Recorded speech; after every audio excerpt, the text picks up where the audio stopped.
This is Tanya Lynn with the Sistership Circle podcast. From spirituality, sexuality, and sisterhood to business, relationships, contribution, and creativity, the Sistership Circle podcast introduces a new model of feminine leadership where women get real and vulnerable about it all. Tune in for authentic advice that will empower you to be bold, beautiful, and brilliant as your true self. Welcome to the Sistership Circle podcast. I am Tanya Lynn, and I am very excited to introduce you to a woman who, it's just so amazing and synchronistic how we get in touch with people. But I had come across an article that she had written maybe a year ago or so. And I remember I need to reach out to her. I need to connect with her.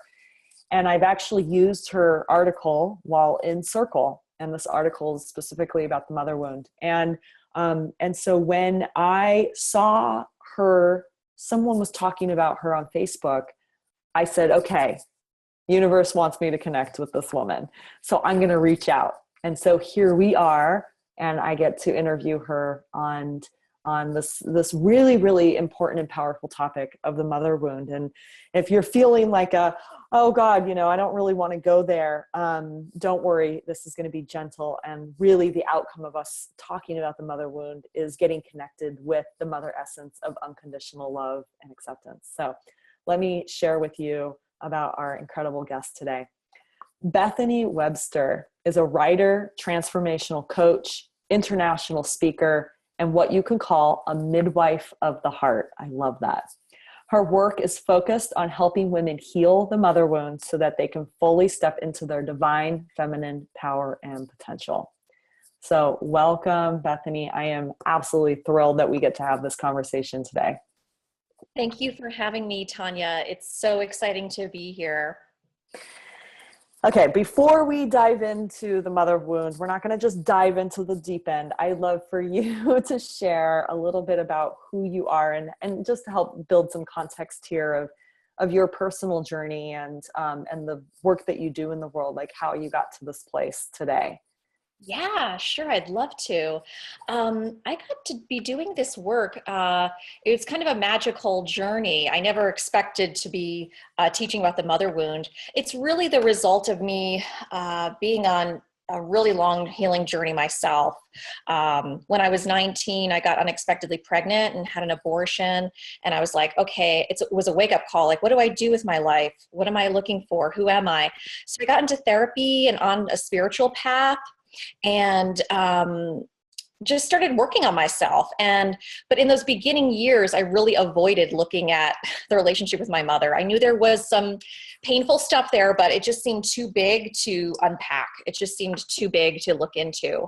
So I started working on other things, like working on my career, getting clarity on what was happening in my relationships. But it always, whatever I was working on, it always seemed to come back to the limiting beliefs and patterns that I absorbed as a result of the dynamics with my relationship with my mother. And as years went by, I realized, I'm really postponing things by not looking at this directly. If I really want to be my full self, I really have to look at this. So I kind of just really realized the importance and the central foundational nature of this wound. So I started working on it and really getting into it. And I was like, wow, I saw how I was getting so much traction and so many insights into myself through looking at this particular wound and looking at the relationship with my mother.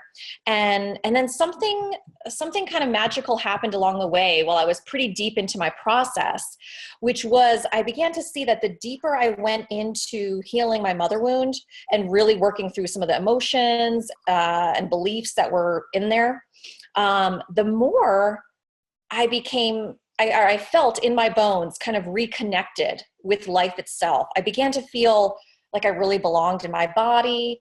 I began to have overwhelming sense that everything's okay. Just kind of magical and spiritual awakenings, that really surprised me. And it wasn't something I was expecting through doing this healing work. And what I began to realize was the very things I was looking for on my journey of healing were found in the very last place I wanted to look, which was looking at the mother wound and any painful dynamics with my mother. So I was really kind of stunned to see this. And I began looking around for information on, wow, the mother wound is really kind of like a doorway into, spiritual awakening and embodying our true power. But I couldn't really find much that spoke exactly to my experience.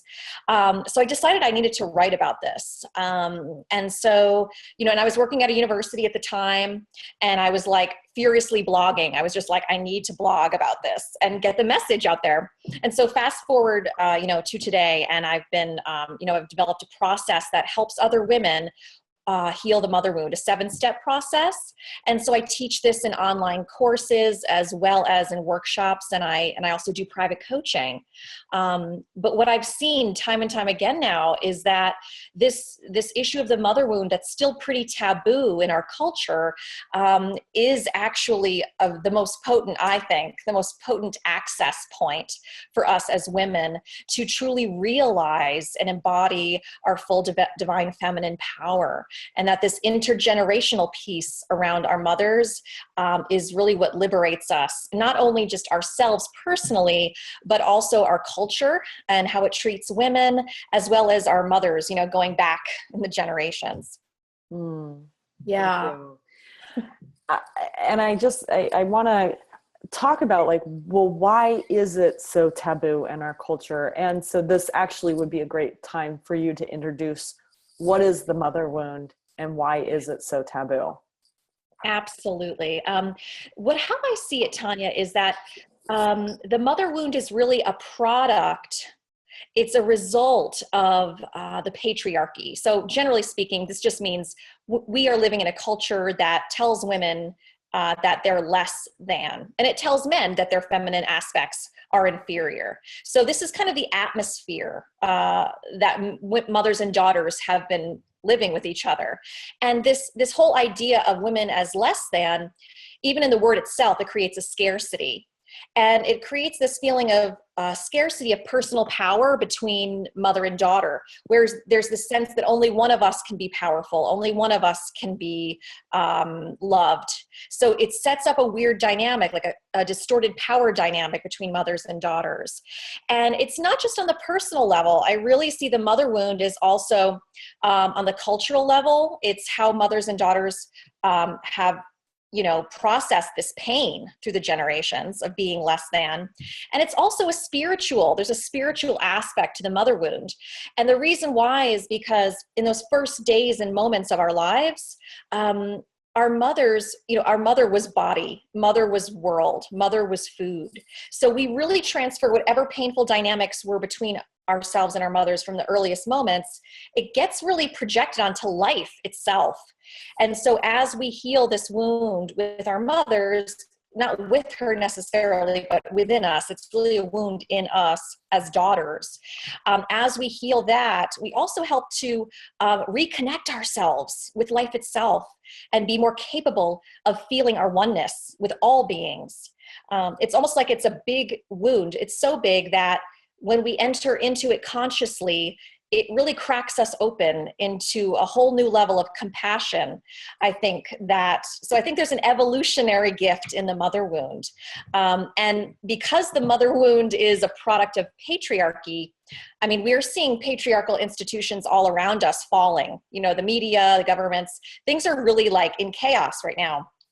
And patriarchal institutions are in dysfunction and transformation. And I think that's why the mother wound right now, women around the world are feeling this real impulse to look at this wound, to bring it out of shadow and to really heal it and to take away that shame that we felt around it. And to speak to your cultural question, the reason why it's taboo, I think it's just because the way women are treated, the way mothers are treated, it's kind of extreme. Like mothers are either idealized and unquestionable, or they're either blamed for everything. So there's this wounded relationship to women in our culture and our families, and so we're also taught we can't feel our feelings towards our mothers, you know, any negative feelings like anger, disappointment, rage, sadness. We're not allowed to feel those towards our mothers. And so that's why any kind of difficulty with our moms is placed into shadow. And I think it's part of that larger wound that emotions aren't allowed. It's not safe to be an emotional being in the culture that we've been living in. So, by bringing this out into the light, it's really radical and it's really exciting. I think it's actually a really inspiring time to be a woman and to be working on this. So super cool. I'm really excited about how it's kind of, and this is all spread pretty fast, and people are really interested in it. And I think it coincides too with all the circles. You know, we see women having circles all around the world and supporting each other. And because this is a relational wound, it's like we can't heal it alone in the darkness. We have to heal it together in relationship with other women. So I think it's just perfect timing how it's all coming together. Yeah, and that's actually something that one of the women who I interviewed, Sarah Avant-Stover, said, is that our healing, we must do it in relationship, and especially the mother wound, because it is ultimately the wound of the feminine. It's about us as women healing this together. And you said something really, really important that I wanted to point out, which is it's within ourselves. And so I think one of the fears of going into and doing this work in the mother wound is that we make it about our mother. And there's this, it's almost like this loyalty and this, I don't want to, she's like, we know that our mothers are doing the best we can. And so as adults, we rationalize what's going on. And so we don't want to go there because then we don't want to make our mother wrong. Right. And it's like, well, things are good right now with my mother. And it's like, well, it's actually not about that. It's not about your mother at all. It's about you. So go ahead. I know you want to talk into this. Yeah, that's such a powerful point. And I see that all the time. Women who are like, I know this is an issue, but I don't want to really look at it because if I do, that means I'm making my mother wrong and I want to feel guilty. And, you know, it's so true, Tanya. Like, we've all seen our mothers struggle and suffer in different ways. And, you know, in our culture and in our families, in the workplace, in all these different contexts. And we don't want to contribute to our mother's own suffering, right? But that's a key piece. That ultimately the mother wound is not really about our moms. It's about what we've internalized and accumulated as a result of any painful dynamics with our mothers. It's like our relationship with our mothers is a huge source of information, you know, about who we are, how we came to have the beliefs we have, how we came to have the patterns and dynamics that, so in order to really be empowered, in order to really know ourselves, we have to really unpack. We have to unpack this. And what I like to tell people who get really stuck on that is that, you know, yes, your mother tried her best. You know, she did the best she could. You know, she's a human being with flaws, inevitably made mistakes, and your feelings matter. They're both true. It's not an either or thing where the way people usually think about it is, my mother tried her best, therefore my feelings should not be examined. There's not enough space for me. My mother tried her best and then try to cut everything else off. But the truth is we need to hold both equally. My mother tried her best and I really suffered, and I need to work on that and heal that and make space for that. So bringing those together, and I hear from women all the time that that's a really powerful piece, is to hold themselves in that way and not make it this either or kind of thing. It's almost like our relationships with our mothers are this amazing portal, or like a birth canal, into really owning our own power. And ultimately, that's what all mothers would want. You know, in their highest state, mothers want their daughters to be empowered and whole, and to realize their own lovableness.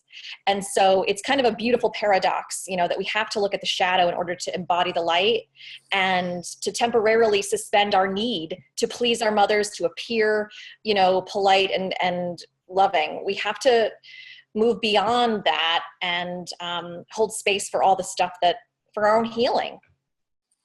I don't know. Yeah. And what I'm present to right now isn't that part of the wound? that what you just said, your feelings matter. Isn't that part of the wound of where we learn from most of our mothers to sacrifice ourselves, that our feelings don't matter, that we're too much. And it's that self-sacrificing martyr that we learn to do. I mean, it's just, yeah, there it is right there. And how much as women, we stuff down our emotions and we push them aside, you know? And I mean, I just led a circle yesterday where women were crying, and a few of them would say, you know, there was this feeling that came up that I didn't even realize was there. We stuff down our emotions so down deep that we've just gone numb. And I think that this healing is allowing us to feel our emotions, which are so part of who we are as women. Yes, exactly. Exactly.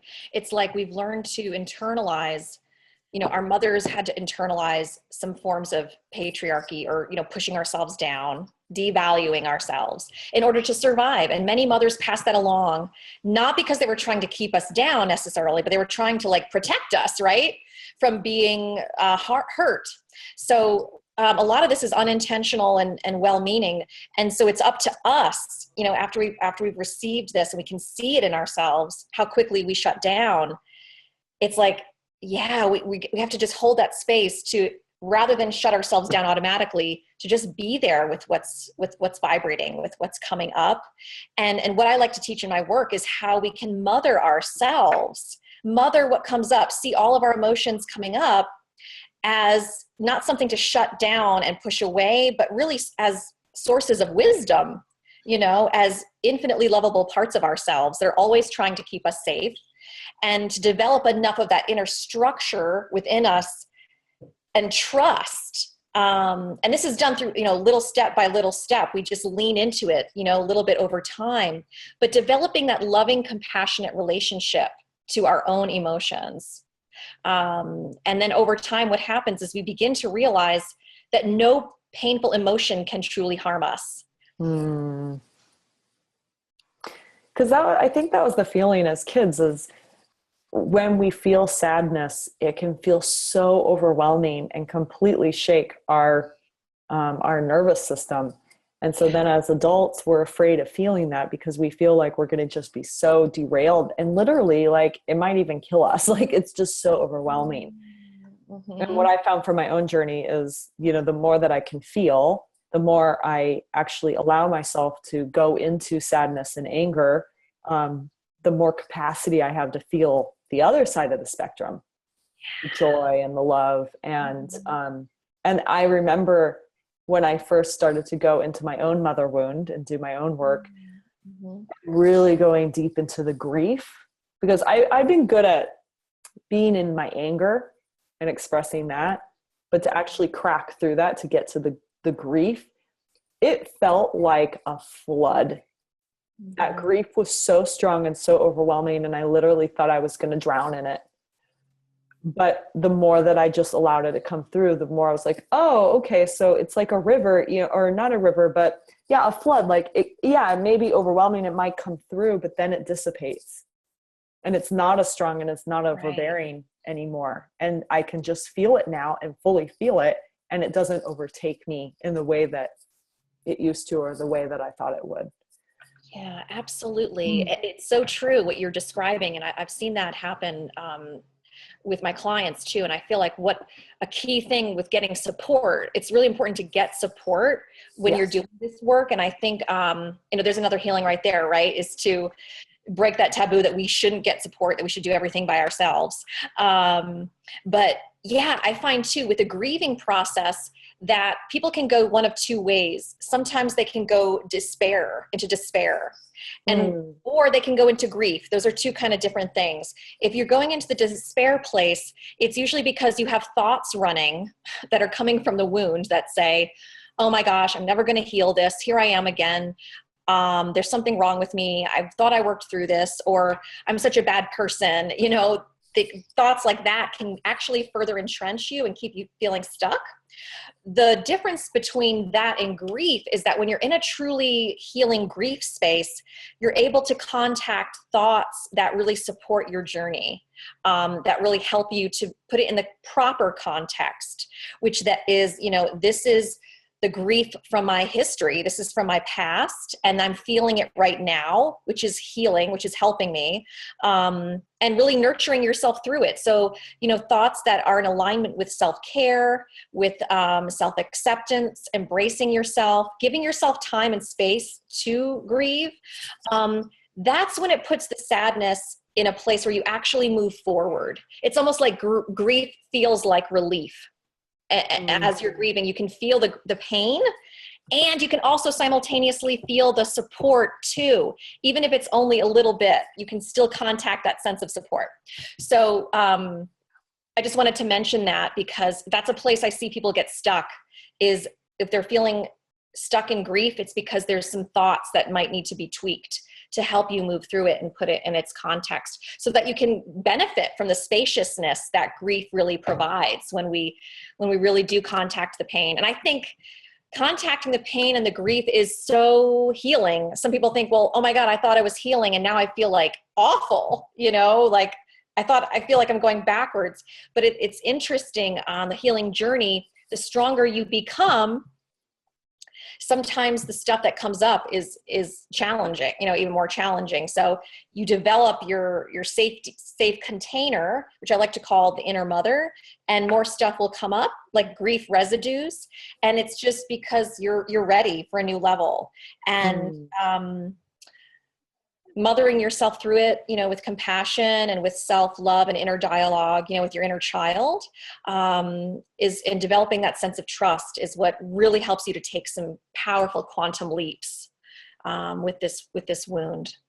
I know I've been going on for a while. Yeah, no, that's a powerful point, is there's this relationship between mother and maiden, or going through the mother wound, and also mothering. I like how you said that, like mothering your own inner child. And I think the two go hand in hand here. What I wanted to mention though, is that's just coming through me right now. So when I did my mother wound work, from, I guess it would be August 2013 to about February 2014, when I completed this process that I went through, I met my man literally weeks later, and then we were pregnant like 3 months later. Wow.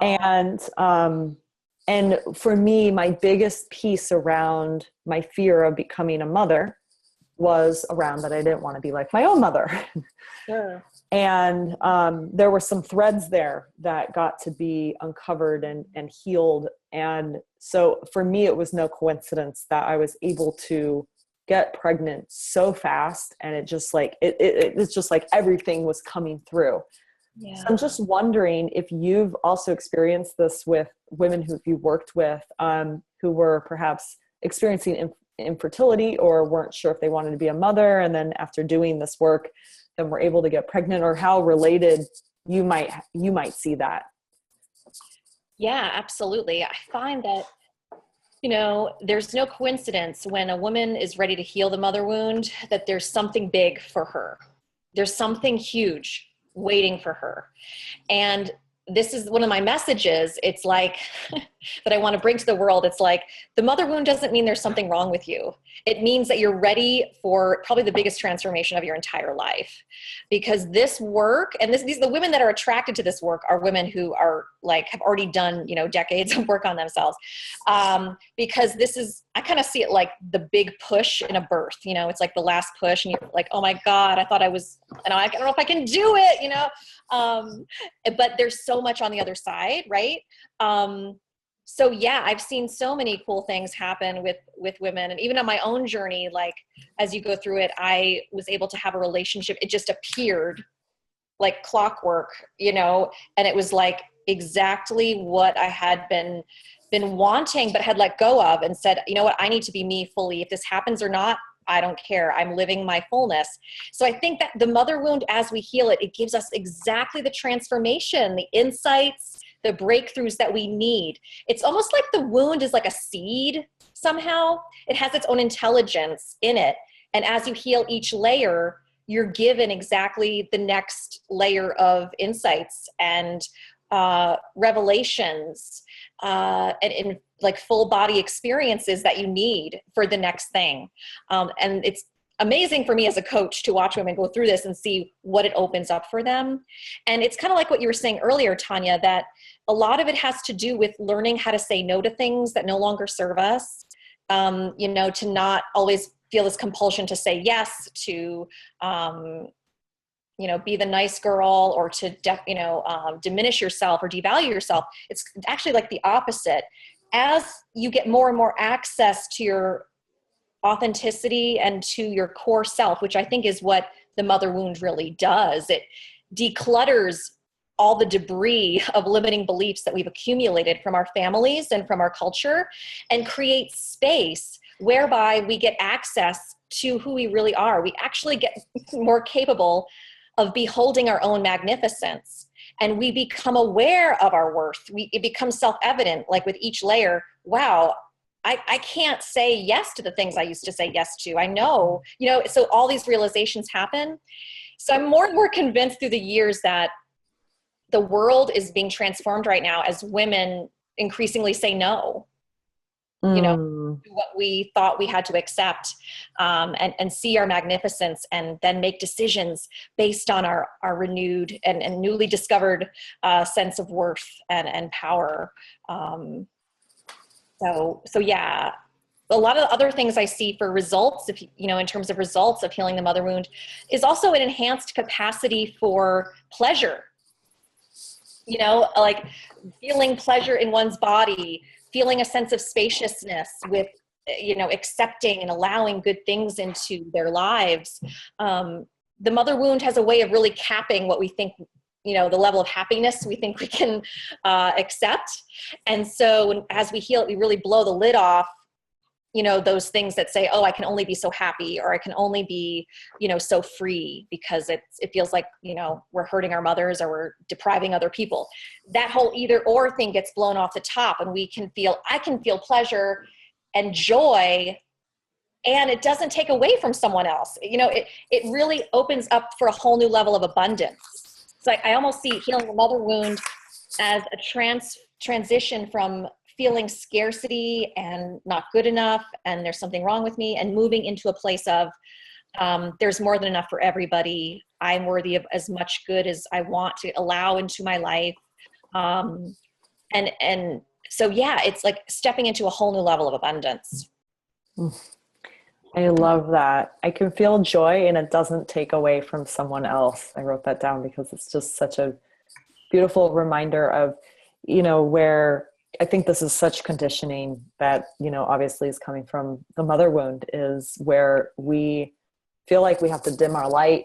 We feel like we have to suppress our happiness. We can't celebrate because, then so-and-so is going to feel bad. And I mean, we talk about this all the time in Sistership Circle of, and we've had this come up in circle where there's been a couple women share, and they're kind of like down in the dumps. And then there's someone who's feeling really great. And she's like, I feel really bad saying this because, like I don't have anything bad going on, and I just have something that's really good, and I want to celebrate it, but I don't want to make you all feel bad. And everyone's like, no, please pick us up. Yeah, we want to hear that, but it's so true where we are constantly trying to dim our light because we don't want others to feel bad about themselves. And it's just not serving, so thank you. Yeah, totally. I think what I like to call people into with this work of healing the mother wound is the core belief that your greatest service to others is living your happiest life and going for it. Like that is truly how we serve other people, is living from this place of abundance, of not dimming, of, allowing all the love and pleasure and joy that we want to have into our lives, and to doing it without apology or without guilt, because we're really modeling, and we radiate a frequency of possibility that other people can pick up on. And I think as women, we're living the new world into being.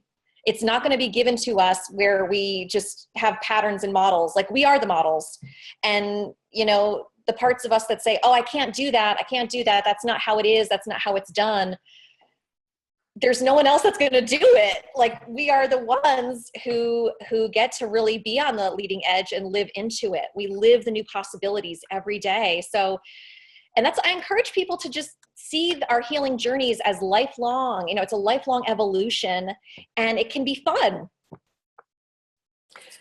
That's perfect, because that's going into that thing we were talking about right before we started, which is the question that women are constantly coming to you for, of like, I should be done with this. You know, like, why is this not healed, or whatever they're working on? It feels like it's cyclical. And I can totally relate to this, because there's times when I'm like, God, didn't I heal that already? And so your response, it was just so beautiful. And I'd love for you to share that about, you know, how do we actually deal with this? Yeah, I would love to. And I think that, Tanya, is kind of a result of the world that we live in. That's like, everything has to be instant and something you check off your to-do list and then it's done, and we get rid of it. You know, anything that's painful, we take a pill, we get rid of it. And the orientation I really encourage people to have is to see that when something shows up, like a trigger, or, you know, some kind of painful emotion comes up and we thought we're done with it, rather than say, oh, darn, you know, like, I guess I'm not there yet, you know, and judge yourself or feel shame, really see it as a cause for celebration, that there is a whole new level of alive wisdom and new possibilities for your life on the other side of this trigger. So it's really like a moment of like, yay, here's my next level. And it's not something we get done and we're done in a year or a few months or something. It's really about us living conscious lives every day. And evolution is continuous. You know, there's not an end to it. And the more we can kind of get rid of that idea of getting rid of things and instead see it as, you know, our evolution, we can have fun and we can get the most out of it and see it as an adventure. That's really what serves us. It's kind of like that quote, I can't remember who said it, but they were like, infinite patience breeds immediate results.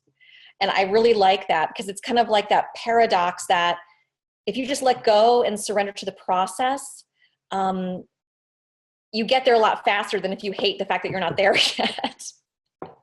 And I think what we really want, and we really don't want a done. I don't think that's really what we want. We don't want to be healed and enlightened. We really just want to live lives of meaning and have the sense of adventure of being truly alive. I think Joseph Campbell said, there's a quote by him about that. It's not about being done. It's about really engaged, being really engaged with life. And as women who are healing intergenerational wounds, we have to embrace that this is a lifelong thing, and see it not as something that's wrong with us, but really a badge of honor, something to be proud of. And all the great thinkers and, you know, people that are really going for it, those are the people that are always getting support, you know, and always continuing to grow. And so I think we should really be proud of our lifelong healing journeys. And because we get far enough along the way, we start to get that, oh, wow, with each layer I heal, the more empowered I am and the more embodied I am. And I think as women, we really want to be embodied. We want to love our bodies. We don't want to just be in our heads and be like, well, I read a bunch of books and now I'm healed. That's not how it is. And I really want to call people into a deeper level of integrity around this and really own the fact that it's a lot of, you know, it's work sometimes to heal our wounds, and not to shy away from it for that reason, but to really embrace it, that you're worth the time and the energy and the resources it takes to really heal and to go into your next level. Because we don't heal to get rid of our pain. We heal to evolve into who we are meant to be. And I would use the word integration. Yeah. It's not about trying to get rid of these parts of ourselves, but about integrating all parts of ourselves. Yeah. And that's really what I'm hearing, is it's not about fixing or changing or trying to get rid of something of yourself. For me, it's about letting go of the limited beliefs that we picked up that aren't ours, that we've that have been passed on to us through generations, but then coming more fully into who we are and integrating our emotions and integrating all these aspects of ourselves and seeing, like you said, like when we actually get to go into the mother wound, we get to discover parts of ourselves, and we get to reclaim parts of ourselves that, like our emotions, for example, that we didn't want anymore, or we thought, weren't good enough, or they're, these are lower vibration emotions, or whatever, Right. it's like, no, actually, this is all of who you are. So I love what you just showed there. It's really, really powerful. And I love that. We don't really want to be enlightened, but we really want to be engaged in life. We want to live life fully. And I actually read this really great book about this guy who, I don't know if he's really enlightened or if it was whatever, but he was like, it's like, okay, I'm enlightened, so I don't really care anymore. Like, it's like, okay, but really what we want as women is to just be fully in this body and experience the pleasure of life. Like, we're here on this planet, let's enjoy it, right? But there's so much in the way of us enjoying what we're here to experience. Exactly. And I think the mother wound is so powerful because it's a developmental thing, right? Like when we're little, when we're children, we don't know that when someone can't be there for us in a moment, or when we're experiencing some kind of trauma or neglect, that it's not our fault. The only way we can deal with it is to think it's our fault.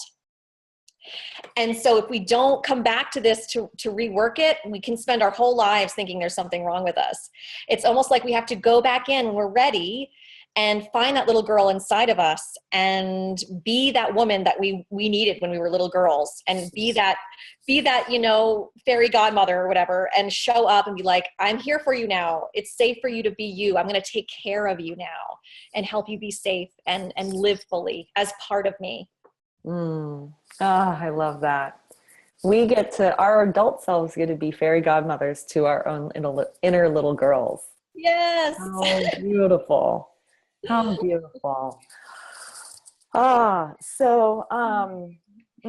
This is just so wonderful to talk about this, and to, this is just something that I think we all really need to confront and to deal with, of this place that we've stuffed away, and that we don't, like you said, it just took years for you to want to deal with this, and yet on the other side. So let's talk about, like on the other side of just unconditional love, and what's possible.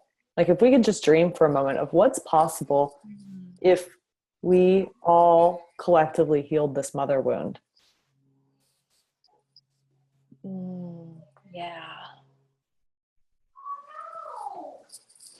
Yeah. What comes up for me is I just see a world that loves women, that honors women, that honors children, and that honors the feminine in all beings, in men too, men embracing their feminine nature, embracing all parts of themselves, embracing each other.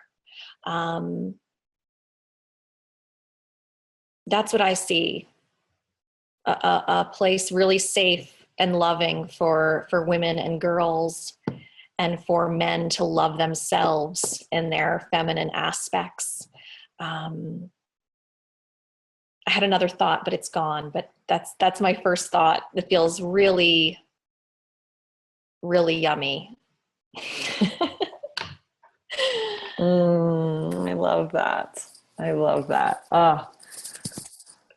Because this isn't just about us women. It's also about our men, and having them feel safe to be vulnerable, and for them to feel the love, the unconditional love from the mother. So you have a free gift for our audience, and we have the link in the show notes, but can you tell us a little bit about the free gift that you have for us? Yeah, absolutely. So what I have offering for you guys is a free ebook, and it's called Transforming the Inner Mother. And it's all about, it's got a bunch of tools, and it touches on what we talked about earlier around how healing the mother wound really has to do with embodying that loving inner mother that we needed when we were children. So whatever deficits or gaps we had with our own mother because of her own wounding or because of her own situation, we get to really give ourselves the mothering that we needed. That it's not done forever. Well, we can't go back in childhood and get the mothering we needed. We can have that second chance now. So I have tons of like beautiful images and tips and tools on how to do this. Like, how do we mother ourselves? So you'll find some really great tips in there. And it's kind of just a part of a little highlight of some of the work that I teach in my course. There's a much more extensive module on transforming the inner mother. And what that really is about is transferring that primary sense of attachment and safety from our outer mother with her wounds and limitations to our inner mother. So we become our own primary, it's not that we like diminish or like demean our mothers in any way, but we just really take full responsibility by creating that primary attachment bond within ourselves. And that is the place of real freedom, because once our inner child, once she really gets that she's truly safe inside of you, it really helps you at some point to just really feel unstoppable, because you get to feel that no matter what happens out here, none of us can be truly safe in the sense of the outer world. Things can happen, life is what it is, but we can create a psychological safety within us where we can feel loved and whole and seen and loved. And so that's the kind of safety. And I believe that's true wealth. When we know inside, when our inner child really gets that she's really safe and loved deeply, we can be those unlimited women who can bring forward new ideas and solutions to this world. We can really use our voice. We can really dance. We can really write. We can really play. We can really do the things we want to do. And in doing so, serve the world as well. Thank you. So if you're listening to this, you can go to sistershipcircle.com/episode-5, and then you'll be able to get the link to that ebook directly. So just go on over to sistershipcircle.com/episode-5, and you'll find other information there about this interview as well. Oh, thank you so much, Bethany. This was amazing. Thank you so much for the work that you're doing in the world. The world so needs this. And really, I mean, this ultimately comes back to Mother Earth. Yes. And us taking care of our planet and coming back to harmony as her daughters, and with our brothers, the men in our lives. So thank you for doing this work. It's just so important. Thank you so much, Tanya. It's been awesome to be here. Thanks to everyone who is listening. All right, everyone. Thank you so much. And be sure to tune in next week for our next episode. And thank you so much for listening.